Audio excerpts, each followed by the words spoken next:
আরে সৎ তো সদই, সৎ কখনো আপন হয় না, সৎ মা কখনো আপন হইব না। ক্ষণিকের জন্য আপনার সন্তানকে ভালোবাসবে, সৎ সতের মতনই থাকবে। এই যে ছোট বোনটা, এই ছোট বোনটারে সৎ মা মায়ের দূর করে, সৎ মা ঠিক মতো খাবার দাবার দেয় না। এই বোনটা তার জন্য নিজের আপন মার কবরের সামনে গিয়ে কান্দে আর বলে, মা গো মা, তুমি আমার লইয়া গেলে না কেন, তুমি আমার থইয়া গেছো কেন। এই ছোট বাচ্চাটা তার মার কবরের সামনে গিয়া কান্দে, সৎমার দুঃখে, সৎমার যন্ত্রণায়। তো যার ঘরে সৎমা আছে সে ওই বুঝে কত পরিমাণ কষ্টতে থাকে। সৎ কখনো আপন হয় না, সৎ সতের মতনই দেখে। যাদের ঘরে সৎমা আছে তারাই বুঝতে পারে সৎমা কত বড় খারাপ মহিলা, সৎমা কত বড় খারাপ হইতে পারে। সৎ কখনো আপন হয় না, সৎ সৎ ভাবেই দেখে। কয়েকদিন বাপে বিয়া করলে নতুন নতুন মজার মজার দেখে, তারপরে সুরে জায়গা অত্যাচার করা।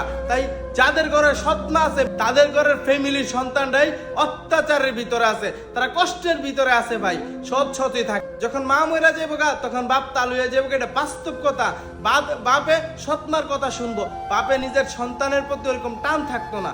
এই মহিলাটাই তো উদাহরণ। এই মহিলাটা আমাদের এই ছোট্ট বোনটারে ইচ্ছা মতনে মায়ের দূর করছে। ওই বোনটা গিয়ে কান্নাকানি করতে আছে মার কবরের সামনে। ওই বোনটার পাশে আবার দাঁড়াইছে আমাদের এক বড় ভাই, উনি ইউটিউবিং করে বা পেজিং করে, পাশাপাশি উনি প্রতিবাদী ভিডিও করে। ওটার বাবা থাকে সৌদি আরবে, সৌদি আরবের একজন প্রবাসী ভাই। আপনার এখন লজ্জা লাগা দরকার, আপনি কোন মহিলারে বিয়ে করছেন, কোন মহিলারে আপনার ঘরে আনছেন।